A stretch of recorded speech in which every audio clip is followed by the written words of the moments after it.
नमस्कार दोस्तों, आपका स्वागत है फिजिक्स बाय अजय वर्मा में। और हम आज सदिश का थर्ड लेक्चर स्टार्ट करने जा रहे हैं, जिसमें हम कुछ क्वेश्चंस जो हमारे त्रिभुज के नियम से हैं और समांतर चतुर्भुज के नियम से हैं उनको सोल्व करेंगे। और उनके साथ साथ कुछ सदिश योग के जो इम्पोर्टेंट पॉइंट्स हैं उनको देखेंगे और सदिश व्यवकलन को भी एक बार देखेंगे। सदिश व्यवकलन मतलब सब्ट्रैक्शन ऑफ टू वेक्टर्स। जब दो सदिशों को घटाना पड़े तो उनको कैसे घटाते हैं, उनको कैसे माइनस करते हैं, वो हम यहाँ पर देखेंगे। तो आज हमारे पास एक क्वेश्चन है, वो कुछ इस प्रकार है कि 10 इकाई के दो समान परिमाण के सदिशों के मध्य 60 डिग्री का कोण है।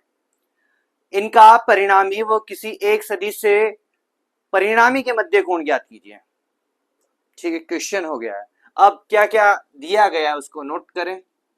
मध्य कोण और परिणामी ज्ञात करना है, और किसी एक सदिश से परिणामी के मध्य, सदिश से परिणामी के मध्य, सदिश और परिणामी के मध्य कोण ज्ञात करना है।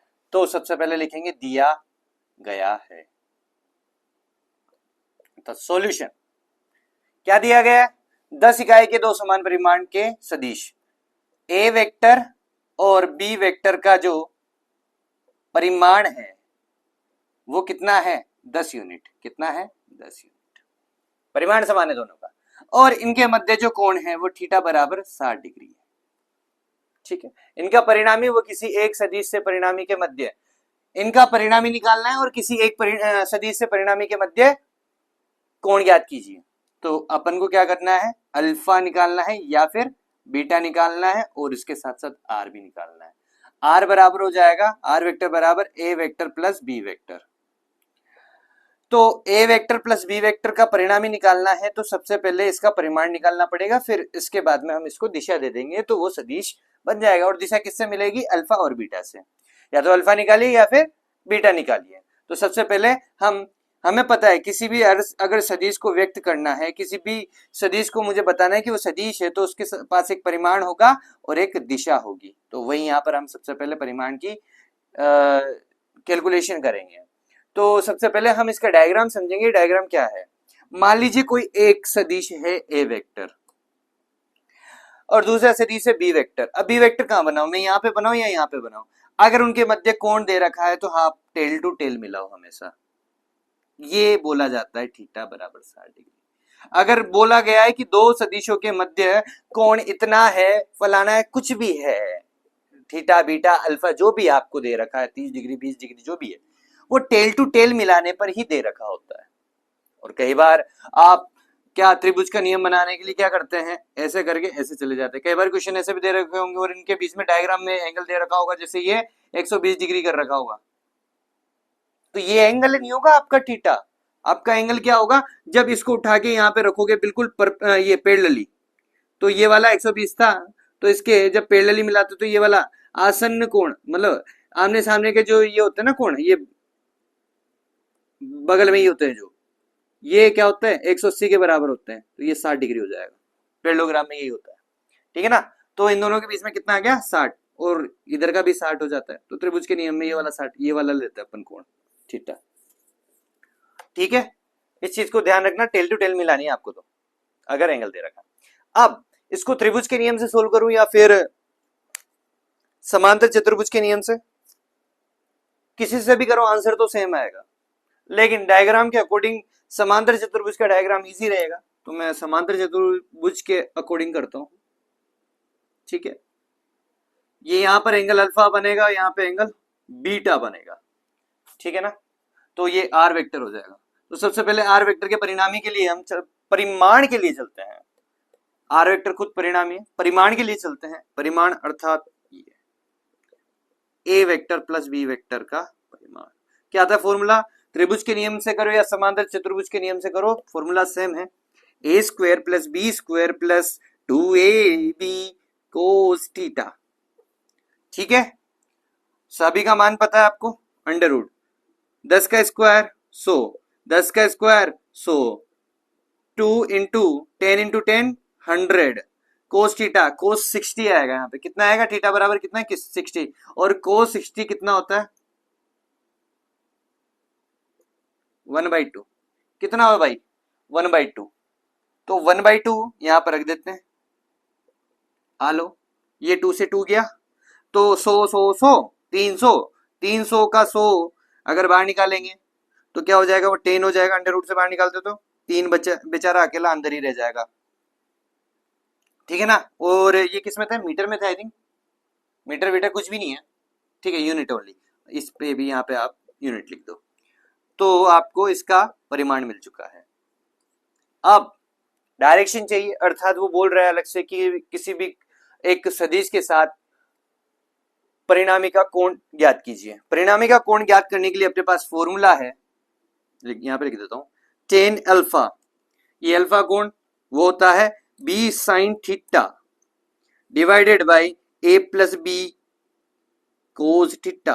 अब यहां पे याद रखना, ये बी, ये साइन थीटा किनके साथ आता है, अल्फा अपना ये परिणामी और इसके साथ ए के साथ बन रहा है, तो यहाँ पे जो घटक आएंगे ना, ये कोस थीटा और साइन थीटा वाले, वो बी के साथ आएंगे जिसके साथ अल्फा नहीं बन रहा होता है। अब बीटा लेंगे तो यहाँ पर बीटा किसके साथ बन रहा है, बी और आर के साथ, फिर ए के घटक लेंगे अर्थात साइन थीटा और कोस थीटा ए के साथ लेंगे। देखना अभी मान डालता हूं, 10 हो जाएगा, और साइन 60 कितना होता है, √3/2, ठीक है। ए कितना है 10, और बी कोस थीटा, बी 10 है, और कोस थीटा कोस 60 कितना होता है 1/2, अभी सोल्व भी किया था, ये 5 हो जाएगा। तो यहाँ पे आएगा, ये भी 5 हो जाएगा। 5√3 डिवाइडेड बाई 15, 10 और 5 15, 5 से गया 15 3 बार, सोल्व करूंगा 1/√3 आएगा, क्योंकि 3 बराबर कितना होता है भाई साहब, √3 इंटू √3। √3 को जब 2 बार गुणा करोगे तो 3 ही मिलता है, तो यहाँ पे 3 को √3 इंटू √3 लिख सकते हो, ठीक है ना, ठीक है ना, हाँ 15 था ना, ठीक है, हो गया 1/√3। और 10 का मान 1/√3 कब आता है, जब अल्फा आपका 30 डिग्री होता है। अब आप बीटा ज्ञात करो, कोई टेंशन वाली बात नहीं है, क्योंकि एंगल टोटल कितना था 60 में से 30 गया तो दूसरा भी 30 ही होगा। और खास बात ये तब होती है जब दो समान परिमाण के मध्य आप कोई परिणामी निकालते हो, तो जो उनके एंगल होते हैं वो बराबर होते हैं। परिणामी हो सकता है वो डिफरेंट आ जाए, लेकिन एंगल क्या होंगे, बराबर होंगे जब समान सदिश होते हैं, समान परिमाण के सदिश होते हैं। क्यों, अब देखो सुनो, जितना भारी सदिश होगा अर्थात जिसका मैग्नीट्यूड जितना ज्यादा होगा, परिणामी उसकी तरफ झुक जाता है, अर्थात ये अल्फा उतना छोटा हो जाता है, ठीक है। अब अगर मान लो बी बड़ा होता तो ये बीटा छोटा हो जाता और अल्फा बड़ा हो जाता, अर्थात परिणामी बी की ओर झुक जाता। जो जितना भारी सदिश होता है, भारी मतलब जिसका मैग्नीट्यूड ज्यादा होता है, आपको परिणामी उधर की ओर झुक जाता है, ठीक है ना। यही दुनिया का खेल, जो भारी होगा जनता उसकी ओर भागती है, रिजल्ट उसकी ओर भागता है। इसलिए पढ़ाई पे फोकस करो, आप भी भारी बनो, ठीक है। ये अपना अल्फा आ गया। अब बीटा ऐसे ही बीटा कैलकुलेट करते हैं, इसको हटा देता हूं मैं। बीटा का फॉर्मूला क्या हो जाएगा, 10 बीटा का, 10 बीटा का हो जाएगा। मैंने क्या कहा था, यहाँ पे बी साइन थीटा आ रहा है, ए प्लस बी कोस थीटा है, यहाँ पे क्या आएगा, ए साइन थीटा बी प्लस ए कोस थीटा। भाई साहब मैं पहले ही कह दूं, ये मैंने लिखवा रखे ऑलरेडी समांतर चतुर्भुज के नियम में। ए साइन थीटा, ए कितना है 10 आएगा, तो वही सारे के मान बराबर है, ए 10, ये √3/2 साइन 60, और यहाँ पे 10, ए 10 कोस 60 1/2, ये 5 हो जाएगा, नीचे फिर 15 आ जाएगा, ऊपर 5 आ जाएगा, और √3 साथ में आ जाएगा, 5 से गया 3 बार, √3/3 कितना होता है 1/√3। और 10 बीटा का मान 1/√3 कब होता है, जब बीटा या अर्थात एंगल कितना हो जाएगा 30 डिग्री, कितना हो जाएगा 30 डिग्री, तो 30 प्लस 30 टोटल हो गया आपका 60 डिग्री। नोट कर लीजिए, अगला क्वेश्चन हम चलेंगे। तो दोस्तों हमारे पास अब अगला क्वेश्चन है, जिसमें लिखा हुआ है दो बल चित्रानुसार कार्यरत हैं जिनके परिमाण समान व 6 न्यूटन है। दोनों बलों का परिणामी ज्ञात कीजिए। डायग्राम आपकी आंखों के सामने है, एक बल 6 न्यूटन अलग डायरेक्शन में जा रहा है और एक 6 न्यूटन अलग डायरेक्शन में जा रहा है। चित्रानुसार यहां पर जो डायग्राम है उसमें कोण दे रखा है आपका 60 डिग्री। तो सोल्व करेंगे, सिंपली क्या सोल्व करेंगे, आपको परिणामी निकालना है।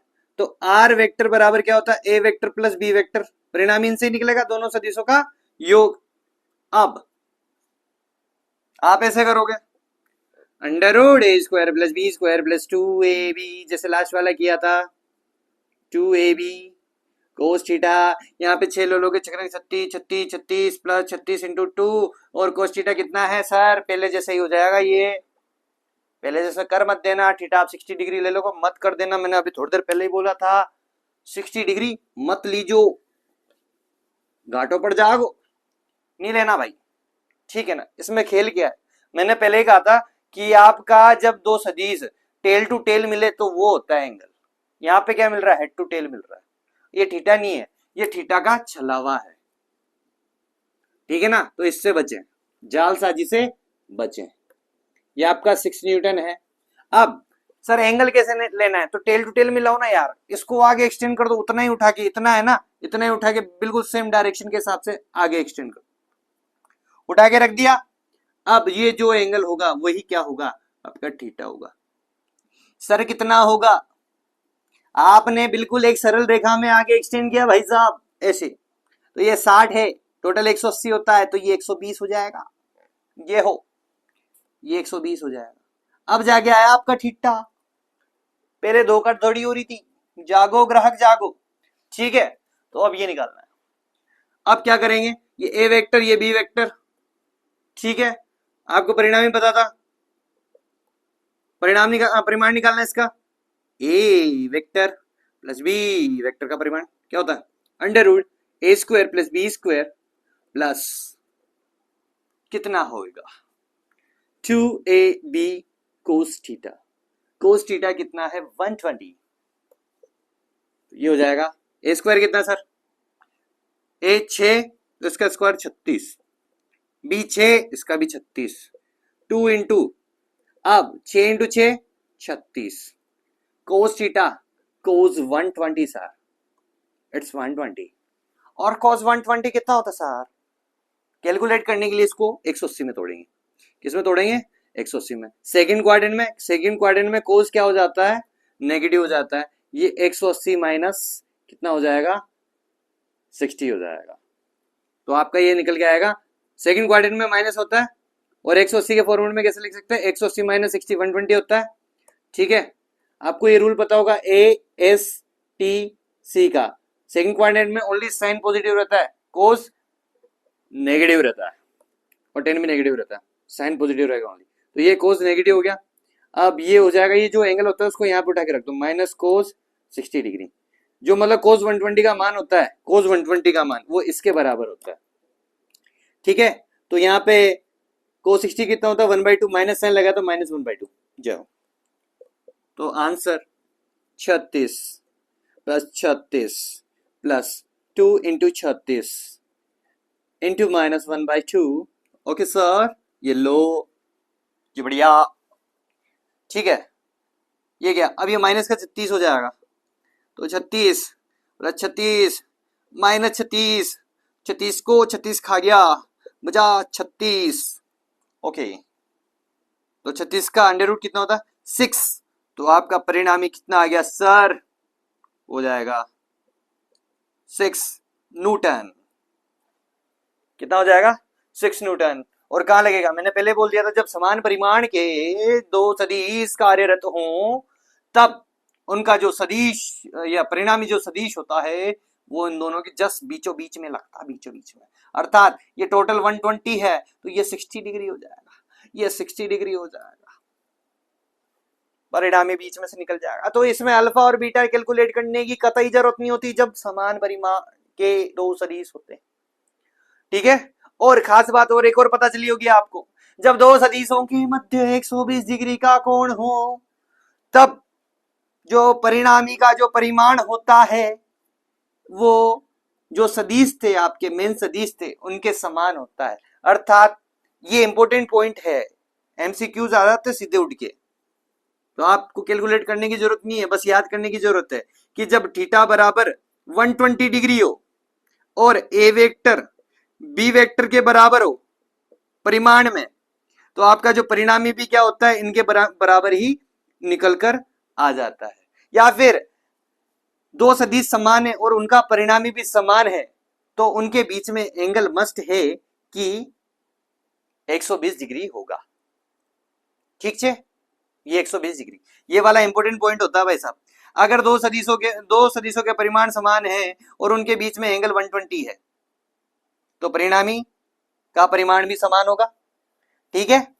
और एक और मैंने बताया था कि दो सदिशों का परिमाण समान है, एंगल कुछ भी हो, तो इन दोनों के जो परिणामी के साथ जो एंगल बनेंगे अल्फा और बीटा, इन दोनों सदिशों के वो समान होंगे। बस 120 में क्या होता है, परिमाणी भी जो परिणामी जो होता है वो भी समान निकल के आ जाता है। बहुत भाई साहब बहुत बहुत कंफ्यूजन होता है, ये मैं मजाक नहीं कर रहा। परिणामी परिणामी जो भी होता है, ठीक है ना। अंग्रेजी बढ़िया और रिजल्टेंट बोलो सीधे सीधे, ये नहीं कि परिणामी, एक ही चीज का अंतर होता है बार बार। परिमाण जो भी होता है, ठीक है ना, आप समझ गए होंगे।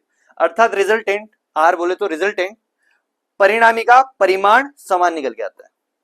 ठीक है, ये वाला पॉइंट याद रखना। आगे तो दोस्तों हमारे पास अगला क्वेश्चन इस प्रकार है, लिखा हुआ है सदिश ए वेक्टर व बी वेक्टर एक्स अक्ष से क्रमशः 30 डिग्री व 120 डिग्री का कोण बनाते हैं। इन सदिशों के परिमाण क्रमशः 5 मीटर व 12 मीटर हैं। इनका परिणामी सदिश ज्ञात कीजिए। सबसे पहले हमें क्या करना पड़ेगा, डायग्राम बनाना पड़ेगा। क्यों? क्योंकि हमें पता नहीं चल रहा कहां पे क्या हो रहा है, तो वो निश्चित करेंगे डायग्राम से। तो डायग्राम कैसे बनेगा, सबसे पहले एक्स अक्ष से, अर्थात एक्स अक्ष बनाओ, बना दी। फिर ए बना रहा है एक्स अक्ष से 30 डिग्री का कोण, बना दिया, ये ए वेक्टर। अब बी बना रहा है 120 डिग्री एक्स एक्सिस से, 120, ये 90 होता है, 120 इधर जाएगा सेकंड क्वाड्रेंट में, चला गया सर, ये बी वेक्टर। इसके अलावा इन सदिशों के प्रमाण क्रमशः है।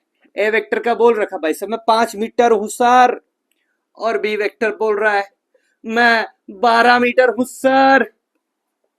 आप दम हो तो आप परिणामी निकाल के बताओ। मैंने कहा है दम इतना, तो ऐसी बात नहीं है, फॉर्मूला है मेरे पास।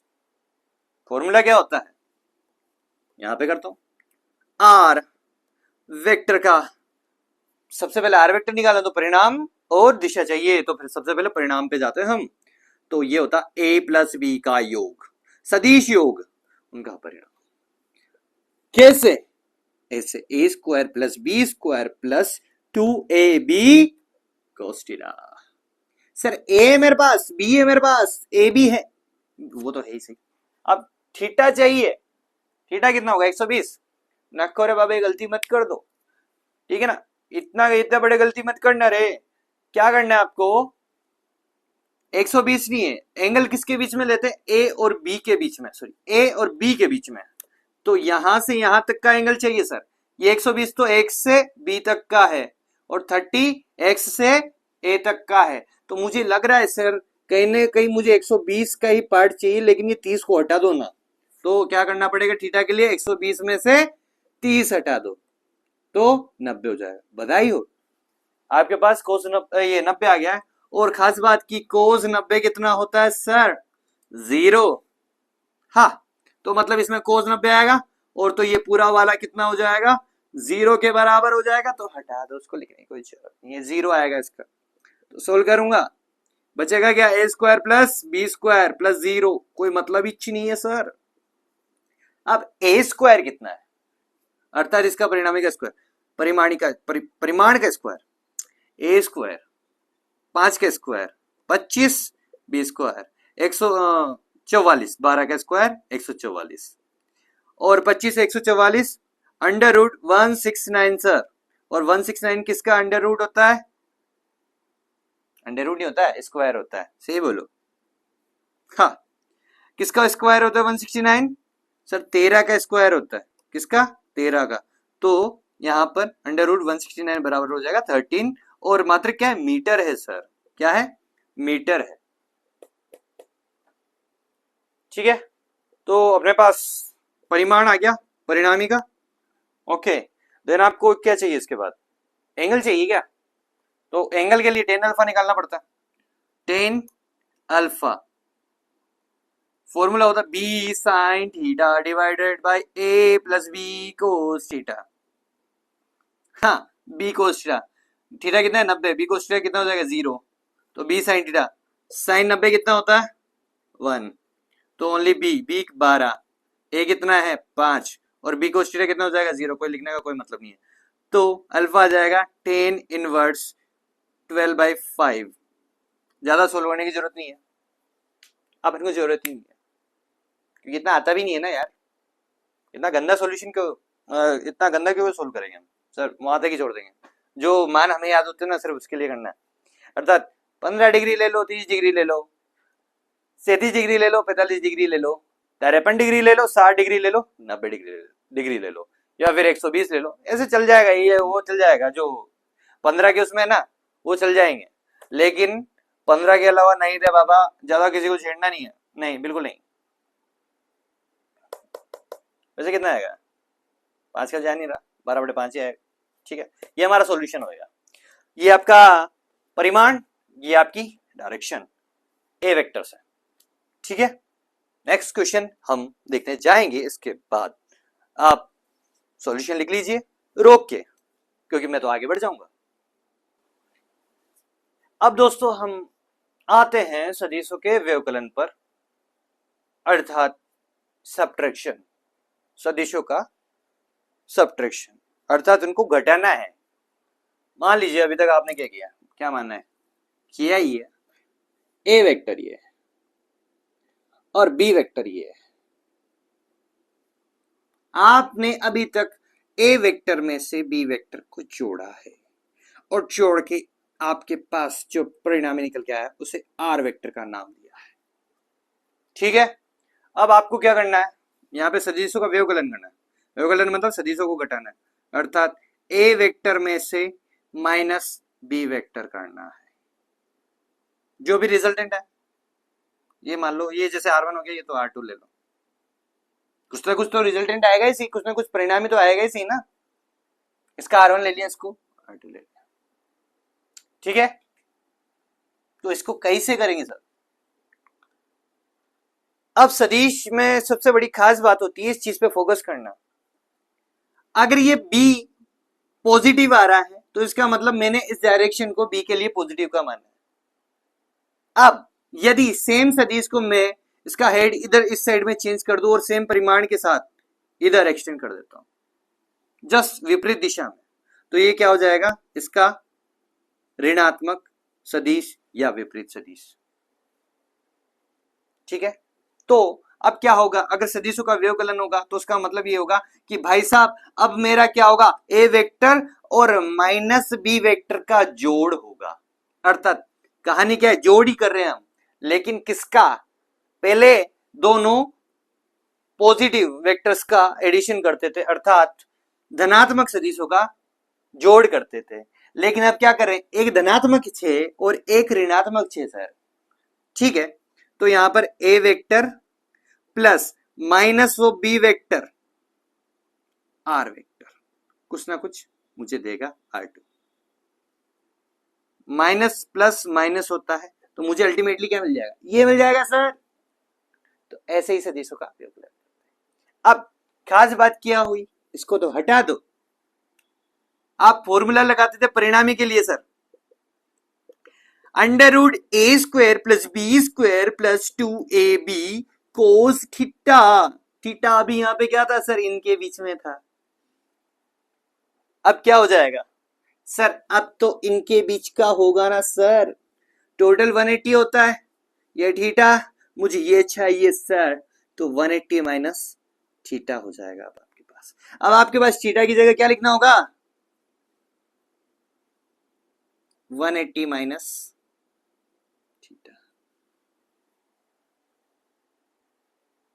क्योंकि यहां पे दो सदिशों के मध्य का कोण आता है, और वो दो सदिश कौन से, अब ए वेक्टर और माइनस बी वेक्टर, ए वेक्टर बी वेक्टर नहीं है, अब ए वेक्टर और माइनस बी वेक्टर, ठीक है। तो अपन 180 माइनस थीटा लेंगे, और मैंने ऑलरेडी अभी थोड़ी देर पहले बताया था कोस, जैसा भी 120 के लिए बताया था, कोस 120 को क्या लिख सकता हूं, 180 माइनस 60, तो इसमें क्या गया था सेकंड क्वाड्रेंट, तो माइनस कोस 60 हो गया था ये सेकंड क्वाड्रेंट में होने की वजह से, और ये वाला 60 का 60 नीचे उतर दिया, सेम टू सेम यहाँ पे क्या है, कोस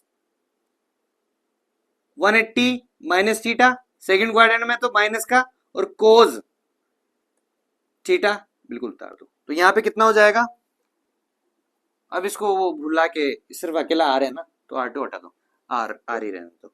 अपने लिए यहाँ का परिणाम क्या हो जाएगा, या फिर आप एक ऐसे कह सकते हो a माइनस बी वेक्टर का परिणाम, अगर आपको ये नहीं लिखना तो ठीक है ना, ये लिख सकते हो। अंडर रूट यहाँ पे माइनस लग जाएगा, तो अपना फॉर्मूला हो जाएगा a square plus B square minus 2ab cos theta. तो अब भाई साहब ए वेक्टर और बी वेक्टर में एंगल भी दे रखा हो तो वो एंगल लिख देना बस, अब टेंशन वाली बात नहीं है, ठीक है ना। अब आपके पास क्वेश्चन आ जाए कि ए वेक्टर व बी वेक्टर का व्यवकलन ज्ञात करो, और उनके बीच में एंगल दे रखा थीटा बराबर 120 या फिर मान लो 60 डिग्री दे रखा है। तो अब आपको घबराने की जरूरत नहीं है कि आप ये ऐसे करेंगे सर, मैं यहाँ पे थीटा बराबर ये 180 माइनस थीटा ले लूं, अर्थात 180 माइनस 60 ले लूं, तो ये 120 हो जाएगा, फिर ले दे के वहीं पर आओगे आप, कितना कहां पे आओगे, -1/2 पर, कहां पर -1/2 पर, और यहाँ पे ऑलरेडी माइनस लगा हुआ है, और cos 60 डालोगे तो भी कितना आएगा, cos 60 में 1/2, तो ये अल्टीमेटली माइनस का ही हो जाएगा, -1/2 हो जाएगा वहां पे। तो ये फॉर्मूला आपके अब नॉर्मल में शिफ्ट हो चुका है, इस वाले में शिफ्ट हो चुका है, ठीक है ना, तो टेंशन लेने वाली बात नहीं। अब आप थीटा इस्तेमाल कर सकते हो, ठीक है। अपना फॉर्मूला किसमें हो गया, इसमें हो चुका है, A vector minus B vector. अब दोनों का व्यवकलन ऐसे हो जाएगा इसकी मदद से भी। अब आपको ये लिखने की जरूरत नहीं बार बार, ओनली थीटा से भी काम चला सकते हो। अगर इसको भी लेते हो तो यहाँ पे फिर माइनस मत डालना, प्लस डालना। अगर 180 माइनस थीटा लेते हो तो यहाँ पे प्लस डालना, और ओनली थीटा लेते हो तो सिर्फ यहाँ पे फिर यहाँ पे माइनस आ जाएगा, ठीक है ना, यहाँ पे माइनस, ठीक है। ये था हमारा सदिशों का व्यवकलन, अर्थात सदिशों को माइनस करने का तरीका। तो इस पर अब हम एक दो क्वेश्चन कर लें, या फिर क्वेश्चन क्या करें, क्वेश्चन तो लगभग सेम होते हैं। अगर मैं क्वेश्चन बोलूं नॉर्मली, ए वेक्टर का परिमाण 5 है, बी वेक्टर का परिमाण 10 है, और दोनों के मध्य एंगल दे रखा है 60 डिग्री, 30 ले लो इस बार यार, 30 डिग्री कितना दे रखा, 30 डिग्री। 30 डिग्री बहुत गंदा हो जाता है वैसे, ठीक है, कोई ना, गंदा ही करेंगे। ये 5 मीटर 10 मीटर, ठीक है। तो अब आपको इनका व्यवकलन अर्थात इनका बाकी निकालना है, मतलब बाकी मतलब इन दोनों का यहाँ पे परिणाम निकालना है, इस साइड में ए वेक्टर और बी वेक्टर माइनस में करना है, अर्थात ए माइनस बी कैलकुलेट करके देना है। तो कितना हो जाएगा, फॉर्मूला ये है हमारे पास, तो इसमें मान डालेंगे सीधा सीधा, कितना हो जाएगा, ए का 25, 10 का 100, और 2 इंटू ए बी 50, और कोस थीटा एंगल कितना है 30 डिग्री, 30 का कितना होता है √3/2, 2 से 2 गया, यहाँ पे 125 हो गया, ये -50 √3।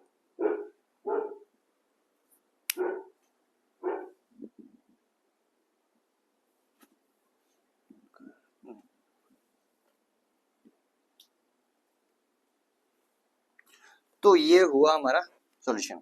अब इसमें से 25 कॉमन ले लेते हैं, 25 कॉमन लेंगे तो क्या आएगा, 25 100, 25 5 125, तो 5 बार निकल के आ जाएगा, यहाँ पे 5 रह जाएगा, 25 लिया था इसमें से कॉमन, 25 अंडर रूट में था, बाहर निकला तो 5 हो गया, इसमें से 25 लिया तो 2 रह जाएगा, और 25 का 5 यहाँ पे आ गया।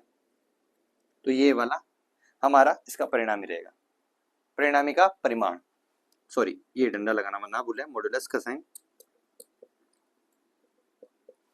ठीक है, ये मीटर में आ जाएगा। गंदा है मुझे पता है, क्योंकि अपन ने कोई भी ऐसे रैंडम नंबर लिया है, ठीक है। अब यहाँ पे एंगल की बात कर लेते हैं, ठीक है। एंगल का फॉर्मूला क्या रहेगा सर, ठीक है ना, ये समझ में आ गया होगा, बिल्कुल पहले जैसा ही है, बस इसके व्यवकलन में साइन क्या हो जाता है, माइनस हो जाता है। अब एंगल की बात कर लेते हैं।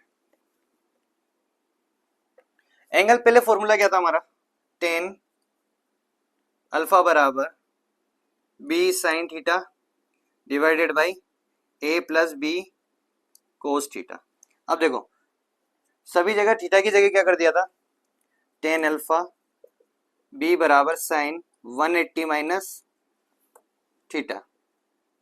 ठीक है, यहां पे भी A plus B 180 minus theta, sorry B cos 180 minus theta.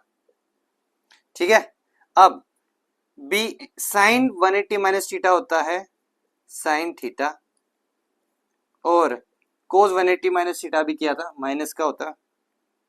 ठीक है ना, A plus minus B cos theta. तो आपका नया फॉर्मूला व्यवकलन में टेन अल्फा का नया फॉर्मूला ये हो जाएगा, बस यहाँ पे माइनस का साइन आ जाएगा। क्यों आया, क्योंकि 180 माइनस थीटा क्या होता है, माइनस कोस थीटा, तो माइनस का कोस थीटा। बाकी सब वैसे का वैसा ही है, बस इसमें कुछ नियमों की पालना करनी पड़ती है। जैसे आपके योग के नियम में कुछ गुण धर्मों की पालना हो रही थी, उन चीजों का हमें ध्यान रखना पड़ेगा। ठीक है, योग है क्लियर। ये फॉर्मूला मत भूलना, बस फॉर्मूला इंपॉर्टेंट है।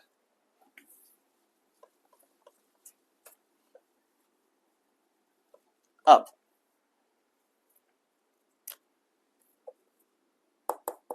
ध्यान से देखना, पहला था क्रम विनिमय, अर्थात पोजीशन का इंटरचेंज होना। अर्थात जैसे मैं दो सदिशों का व्यवकलन करता हूं, A vector minus B vector, तो क्या मैं बी वेक्टर माइनस ए वेक्टर कर सकता हूं? कतई नहीं कर सकता। क्यों नहीं कर सकता, देखिए ध्यान से, ए वेक्टर ये है मान लीजिए, और कोई बी वेक्टर इधर था, अब माइनस ऑफ बी वेक्टर इधर चला गया, अभी अपन ने किया ये माइनस बी वेक्टर और इधर ए वेक्टर, इन दोनों का परिणामी सदिश निकल के इधर आएगा। ठीक है, वही मैं बात करता हूं बी वेक्टर माइनस ए वेक्टर की, तो बी वेक्टर ऊपर की ओर था, ये माइनस बी वेक्टर नीचे की ओर है, और जो ए वेक्टर इधर की साइड था, अब माइनस हो जाने के कारण माइनस ए वेक्टर, माइनस ए वेक्टर के आगे माइनस लग रहा है, तो ये हो जाएगा। ठीक है, अब इसका परिणाम किधर आएगा, इधर आर, इसका आर नीचे आ रहा है, इसका आर ऊपर निकल के आ रहा है। तो हो सकता है आपके दोनों के परिमाण समान आ जाए, लेकिन अकेला परिमाण ही काफी नहीं होता दोनों को बराबर करने के लिए। सदिश बराबर होने के लिए आपके परिमाण के साथ साथ दिशा भी बराबर होनी चाहिए, तभी वो समान सदिश कहलाते हैं। तो ये दोनों समान नहीं हो पाएंगे, क्योंकि एक की दिशा जा रही है नीचे और एक की दिशा जा रही है ऊपर की साइड। ठीक है, ये माइनस ए वेक्टर और ये बी वेक्टर, ये ए वेक्टर, ये माइनस बी वेक्टर, परिणामी इधर परिणामी इधर, तो ये क्रम विनिमय की पालना नहीं करेगा जी। ठीक है, अब अगला होता है कि ये साहचर्य नियम की पालना करेगा क्या, साहचर्य नियम की। साहचर्य मतलब ग्रुप जो बनाया था हमने, जैसे क्या होता है, A vector minus B vector. ठीक है, एक मिनट,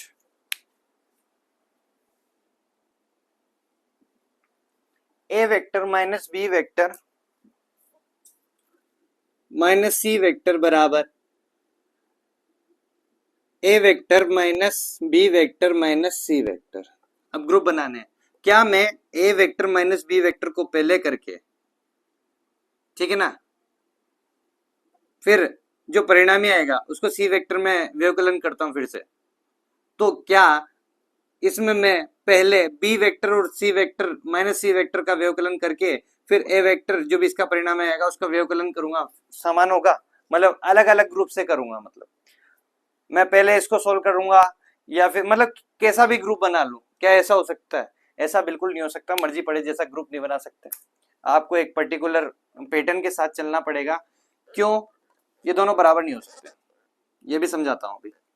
A vector minus B vector, यहां पे दोनों का बना देता हूं मैं, ये आपका ए वेक्टर, ये आपका बी वेक्टर, और ये आपका कुछ सी वेक्टर नीचे ले लेते हैं। ठीक है, ये हो गया, या फिर हाँ ठीक है, C vector. Same to same इधर लेते हैं, ए वेक्टर, बी वेक्टर और सी वेक्टर। ठीक है, हो सकता है परिमाण समान आ जाए, लेकिन जरूरी नहीं है आपकी दिशाएं समान हो। ठीक है ना।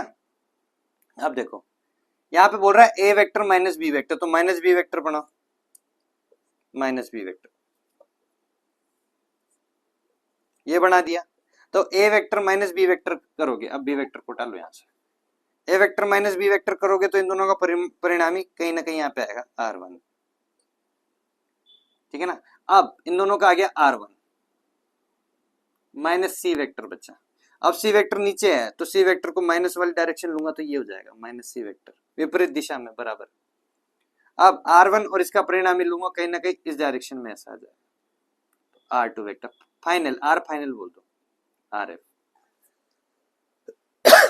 तो अपने पास इन दोनों का व्यवकलन कितना बचेगा, R फाइनल। वो इस डायरेक्शन में जा रहा है। वही मैं क्या करता हूं, A vector minus B vector, B और सी का पहले ग्रुप बना रहा हूं, ये vector B vector minus C vector ऊपर की साइड में जाएगा तो माइनस सी वेक्टर, तो सी वेक्टर के यहाँ इससे कोई काम नहीं है। अब तो बी और सी का परिणामी किधर जाएगा, इन दोनों के बीच में जाएगा कहीं, R1 वेक्टर। ठीक है, अब R1 वेक्टर हो गया, ये R1 हो गया, यहाँ पे क्या आएगा R1, ऊपर लिख देता हूं मैं, A vector minus R1 vector. ठीक है ना, बी और सी का। अब R1 वेक्टर में माइनस साइन लगा हुआ है तो ये इधर की ओर जाएगा, तो माइनस R1 वेक्टर।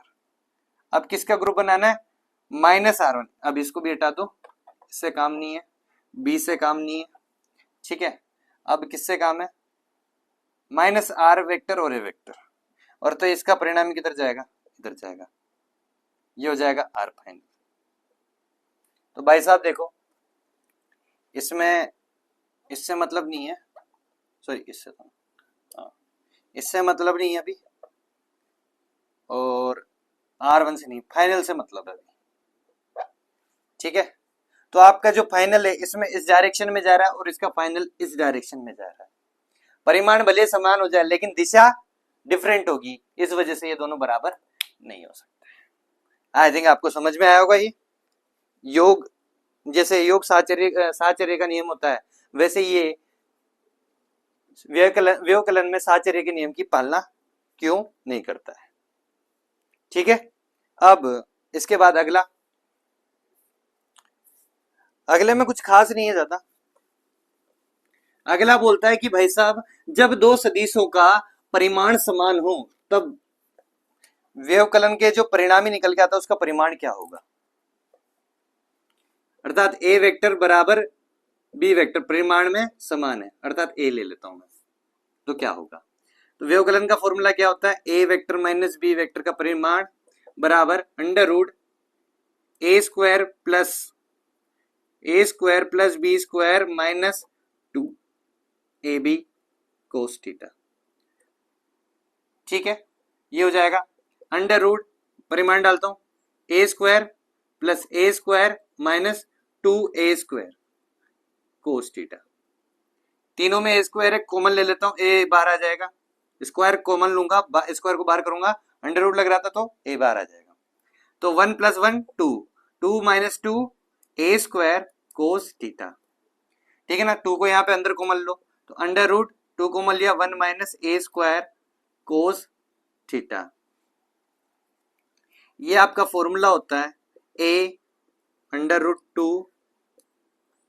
2 सॉरी ए स्क्वायर तो हटा लिया था ना, ए स्क्वायर तो कॉमन ले लिया था, सॉरी बाहर आ गया था ना, ए स्क्वायर रहेगा ही नहीं, 1 माइनस कोस थीटा।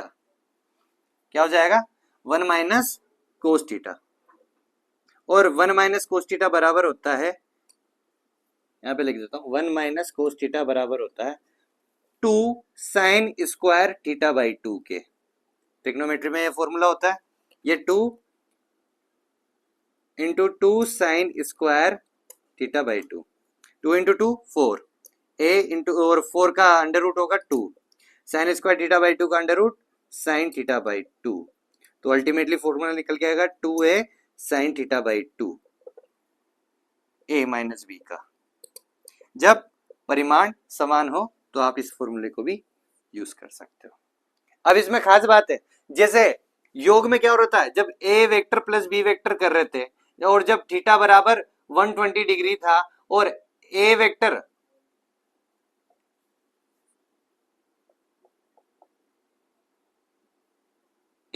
का परिमाण क्या हो जा रहा था, बी वेक्टर के परिमाण के बराबर था, ठीक है ना। और इन दोनों का परिमाण भी जब 120 डिग्री था कितना आ रहा था, बराबर ही आ रहा था।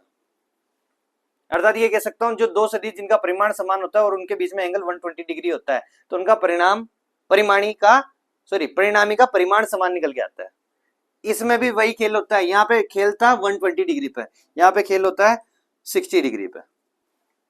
बस ये याद रखना, जब परिमाण समान होते हैं और थीटा कितना हो 60 डिग्री, थीटा 60 डिग्री लेके चलते हैं, परिमाण तो समान हो ही गया, थीटा बराबर 60 डिग्री अर्थात साइन 60/2 अर्थात 30 डिग्री कितना हो जाएगा, साइन 30 कितना 1/2, तो 2a इंटू 1/2, 2 से 2 गया, परिणामी कितने निकल गया a, परिणामी का परिमाण कितना निकल गया a।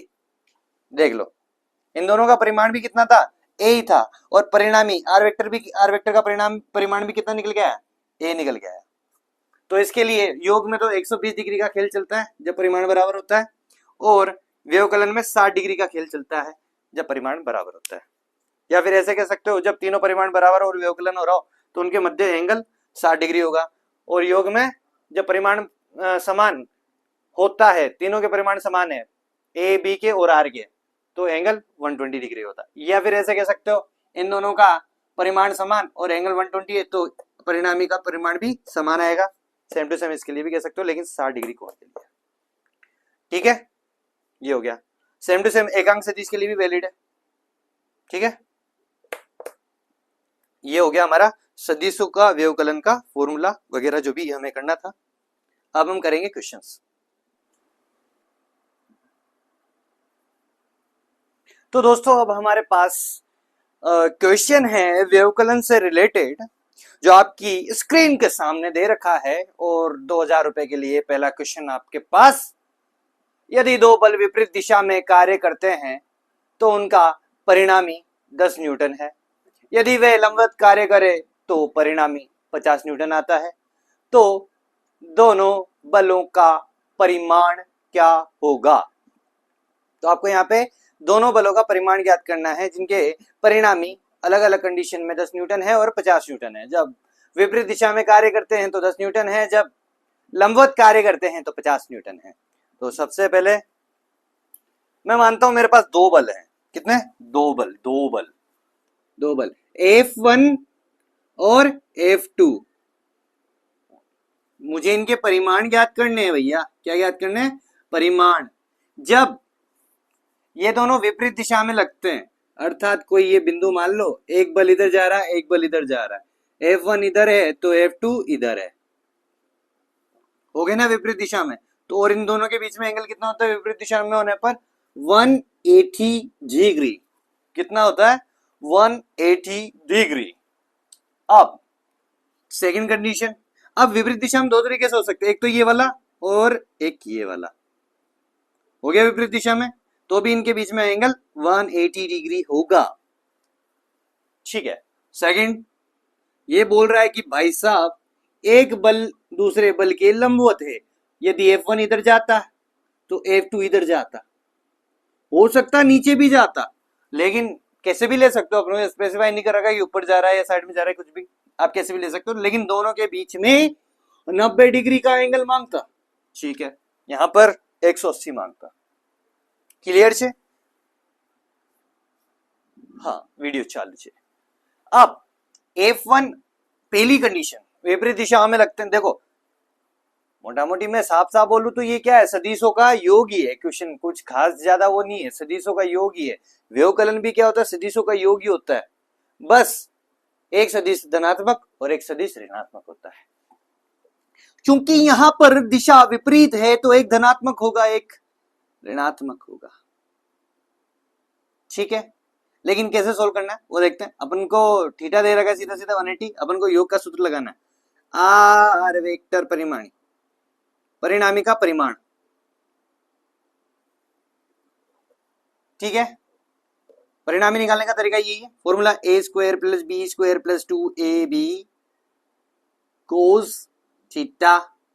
अब यहां पर ए की जगह क्या है, f1 square plus f2 square plus 2f1 f2 cos theta, और थीटा का मान कितना भैया 180 डिग्री।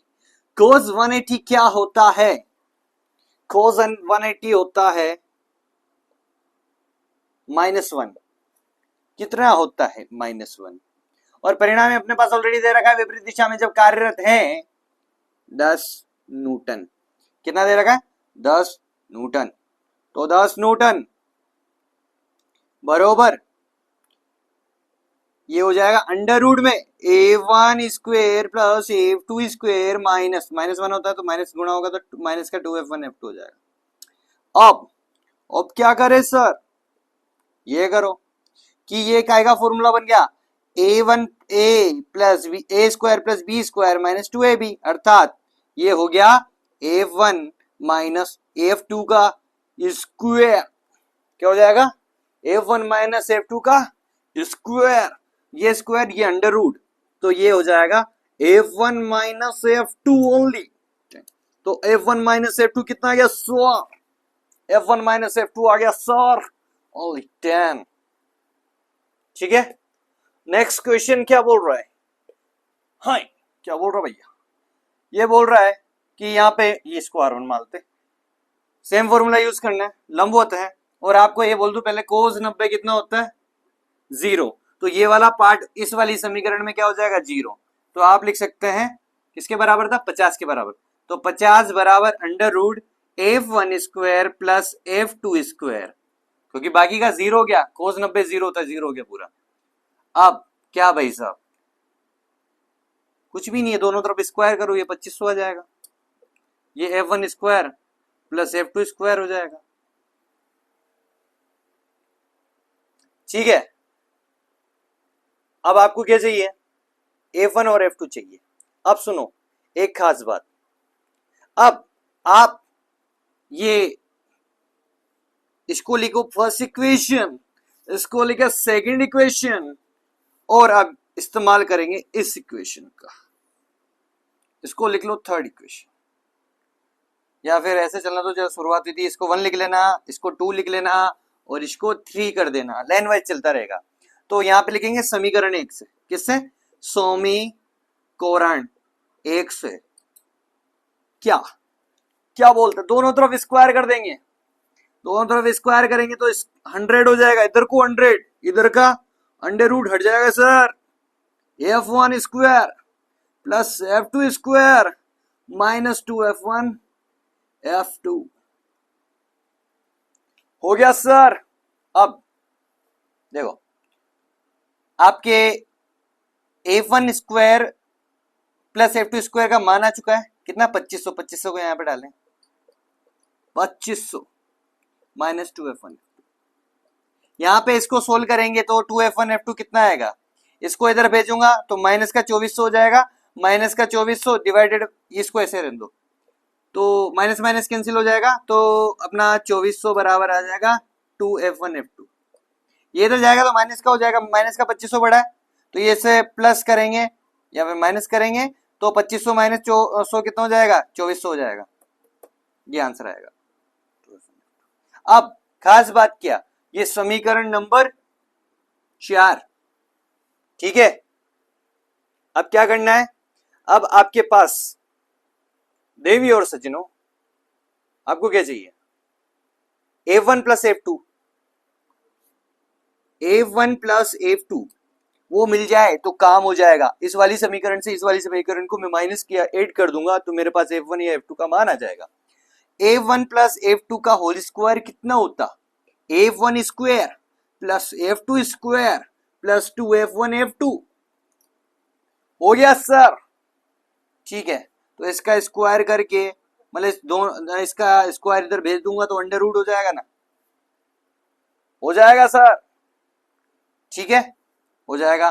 तो f1 f2 कितना आएगा, f1 square plus f2 square कितना है 2500, तो मैं यहाँ पे लिखता सर 2500, और 2f1 f2 कितना है सर 2400, कितना हो जाएगा 4900 सर, और इसका अंडर रूट लूंगा तो कितना आएगा, f1 प्लस f2 आ गया सर 7 और 0 70, कितना आ गया 70। ये समीकरण नंबर 5।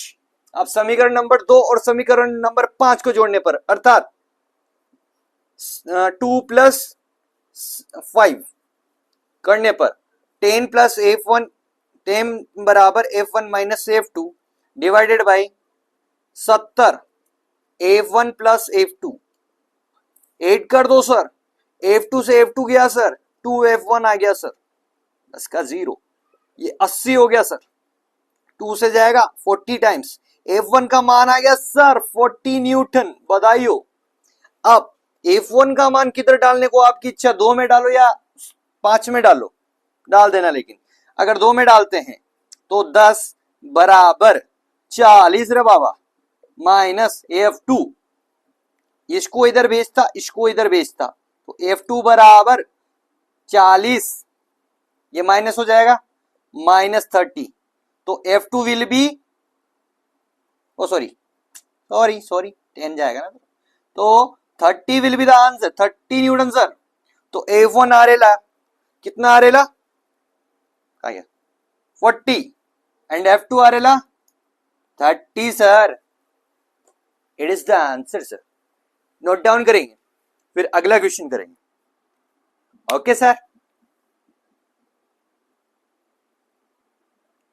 सर मेरे पास अगला क्वेश्चन हो रहा था, उसमें बोलता ये जो जिसके ऊपर टोपी लगता है उसको एकांक सदिश या इकाई सदिश बोलते हैं, इसके पास परिमाण एक होता है और बाकी सब दिशा होती है, ठीक है ना।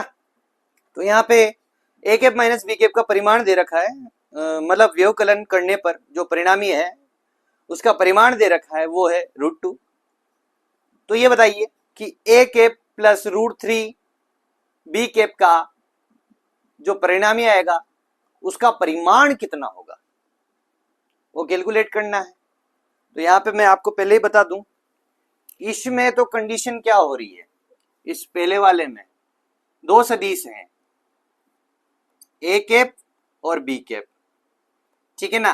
तो b कैप को माइनस में ले जाओगे तो माइनस b कैप हो जाएगा, ठीक है, ये माइनस b कैप।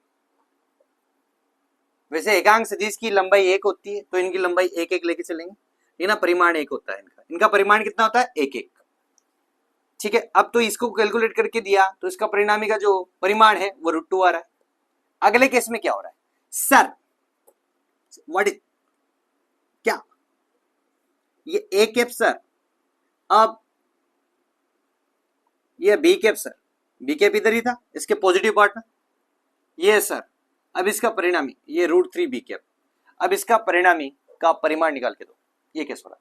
पहले वाले केस में आप R vector already R vector का परिमाण दे रखा है √2, तो √2 सर बराबर under root sir a square plus B square sir, a square plus B square, परिमाण 1 का जो परिमाण होता है 1 होता है, और बी कैप का जिसके ऊपर टोपी लग जाती है उसका परिमाण 1 होता है, ठीक है ना। किसी के ऊपर भी टोपी लगे परिमाण 1, टोपी लगा दी, ठीक है। और माइनस हो रहा है व्यवकलन, यहाँ पे माइनस आता है 2ab cos थीटा, कितना है 2ab cos थीटा। अब इससे क्या निकलेगा cos थीटा, उस cos थीटा को यहाँ पे इस्तेमाल करेंगे। यहाँ पे क्यों इस्तेमाल करेंगे, इसके लिए भी लिख देता हूं मैं, r मान लेता हूं, r का परिणामी निकाल रहे हैं, r परिणामी निकाल रहे हैं, उसका परिमाण निकाल रहे हैं अंडर रूट a स्क्वायर, अब ये कितना है एक साथ ही है पूरा, तो √3 बी कैप डायरेक्शन है, √3 परिमाण है, तो √3 का square 3b square plus 2a और √3b cos थीटा।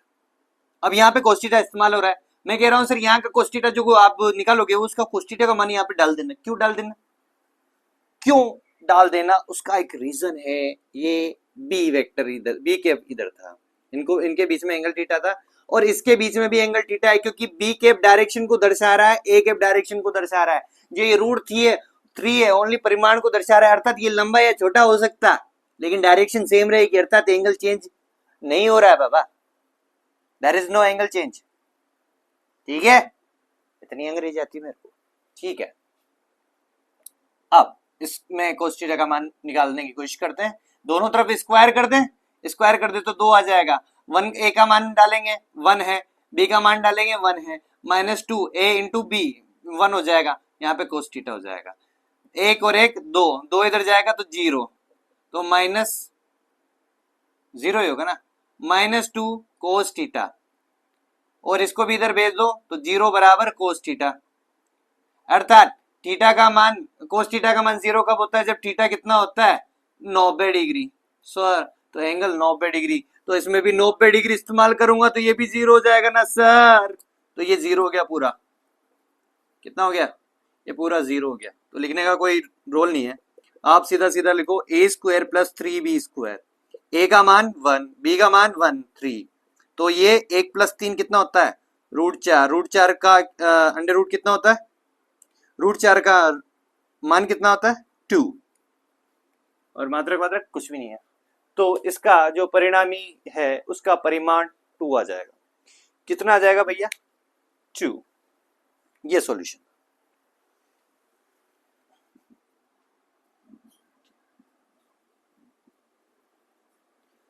और दोस्तों हमारा ये अगला क्वेश्चन और आज का लास्ट क्वेश्चन है, उसमें बोला जा रहा है कुछ 4 ऑप्शन दे रखे हैं, 4 centimetre, 16 centimetre, 20 centimetre, 7 centimetre, 1 centimetre, 15 centimetre, 6 centimetre, 8 centimetre. ये परिमाण है दो सदिशों के, ए वेक्टर बी वेक्टर के। अब इसमें बोल रहा है कि कौन से युग्म का योग 13 परिमाण का परिणामी नहीं दे सकता है।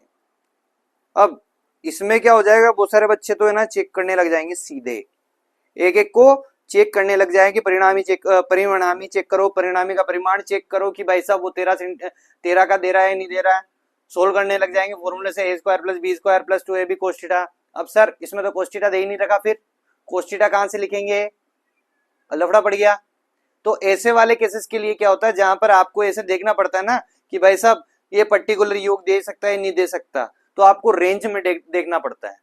किस में देखना पड़ता है, रेंज में देखना पड़ता है। और मैं आपको पहले बता दूं, यहाँ पे योग का मतलब है कि भाई साहब आप ऋणात्मक का भी योग करते हो, ठीक है ना, मतलब आपका 13 अगर उनकी रेंज में पड़ जाता है, किसकी रेंज में, a - b में और a + b में रेंज में पड़ जाता है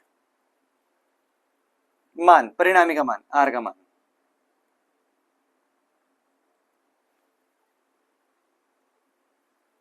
तो आपका अगर 13 इन दोनों के बीच में आ जाता है तो आपका जो योग है, ये परिणामी, ये जो परिणामी का परिमाण आ रहा है 13, वो उसका पार्ट हो जाएगा, मतलब वो रिजल्ट दे सकता है, 13 का रिजल्ट दे सकता है। एग्जैक्ट हमें एंगल पता नहीं लेकिन दे सकता है उसके अकॉर्डिंग। देखो कैसे करते हैं, जैसे 4 और 16 को सोल्व करें तो आप मिनिमम और मैक्सिमम मान को देखेंगे कि आपका दो सदिशों का युग्म का योग करने पर मिनिमम मान कितना आ सकता है और मैक्सिमम मान कितना आ सकता है। अपने पास इसका परिणामी का फॉर्मूला होता है √a² + b² माइनस क्या +2ab cos थीटा। अब cos थीटा का मान मिनिमम कितना जा सकता है, थीटा बराबर 180 पर कितना होता है cos 180 -1, अर्थात √a² + b² -2ab हो जाएगा। ये कितना हो जाएगा, a - b का होल स्क्वायर, तो ये आएगा आपके पास a - b, ठीक है ना। तो मैक्सिमम में सॉरी न्यूनतम में इतना गिर सकता हूं मान में, अगर किसी भी चीज का परिणामी निकालना, तो इससे ज्यादा हो सकता है लेकिन इससे कम नहीं हो सकता इससे, ठीक है। अब ज्यादा में ज्यादा कहां जा सकता हूं, अगर यहां पे cos थीटा कितना हो जाए 90 डिग्री, 90 डिग्री या 0 डिग्री, 0 डिग्री, 90 डिग्री लंबवत होता है, 180 डिग्री, 0 डिग्री, ठीक है, तो 0 डिग्री होगा मैक्सिमम के लिए। तो जब 0 डिग्री लेंगे तो यहाँ पे सब कुछ प्लस हो जाएगा, तो अपना क्या आएगा, यहाँ पे सब कुछ प्लस, तो under root A square plus B square plus 2ab, तो ये किसका फॉर्मूला हो जाएगा, a प्लस बी का, ठीक है ना, स्क्वायर रहेगा पूरे पे, अंडर रूट से हट जाएगा, तो a प्लस बी, मैक्सिमम इतना जा सकता हूँ। तो आपको चेक करना है तो मिनिमम चेक करें और मैक्सिमम चेक करें, अगर ये परिणामी का परिमाण इनके बीच में आता है तो वो युग्म क्या कर सकता है, ये वाला परिणामी दे सकता है, नहीं तो नहीं दे पाएगा। चेक करते पहले के लिए, जब भी माइनस करो बड़े में से छोटा घटाओ, 16 माइनस 4 कितना आया 12, और इसको करते हैं 20, सॉरी 20 क्यों, 16 प्लस 4 20, तो 12 और 20, 12 के बाद 13 14 15 16 17 18 19 20, तो इतना बड़ा गैप है, इतनी सारी संख्याएं आ सकती है, तो 13 इनके बीच में आ रहा है कि नहीं आ रहा, 13 आ रहा है, 12 के बाद 13, तो ये दे देगा, इसमें भी टेंशन नहीं है। इसमें इसको करते हैं 20 माइनस 7 13 होता है, ये तो 13 तो दे ही रहा है खुद ही, तो इसमें भी टेंशन वाली बात नहीं है। अब 15 माइनस 1 15 माइनस 1 14 होता है, न्यूनतम मान ही ये 14 दे रहा है, तो मैक्सिमम तो बहुत आगे देगा भाई साहब, मैक्सिमम भी देख लो, 15 प्लस 1 16, ये लो कल्प्रिट पकड़ा है, मैं आ गया, तो 14 15 16 सिर्फ इतना ही मान दे सकता है ये वाला युग्म, 14 15 और 16, जब भी एंगल कितना भी चेंज कर लो आप, इतना ही मान दे पाएगा। बाकी में एंगल चेंज करते जाओ, कहीं ना कहीं 13 तो मिल ही जाएगा आपको। और इस वाले में 8 माइनस 6 2, और 8 और 6 14, तो आ ही रहा है 14 13 12 11 13 आ रहा है यहाँ पे, ये लो, तो आपका आंसर ये हो जाएगा तीसरा वाला, ये युग्म 13 परिमाण का परिणामी नहीं दे सकता है। ऐसे सोल्व करते हैं इस वाले क्वेश्चन को। तो आज के लिए इतना ही, धन्यवाद, आई होप आपको समझ में आया होगा। सो टाटा बाय बाय, प्रैक्टिस करते रहिए, आगे बढ़ते रहिए, और आपको अगर कुछ एक्स्ट्रा की जरूरत हो, लगता हो कुछ कमी है, तो मुझे जरूर बताएं। धन्यवाद, बाय बाय, राधे राधे। यार लाइक करना मत भूलना रे।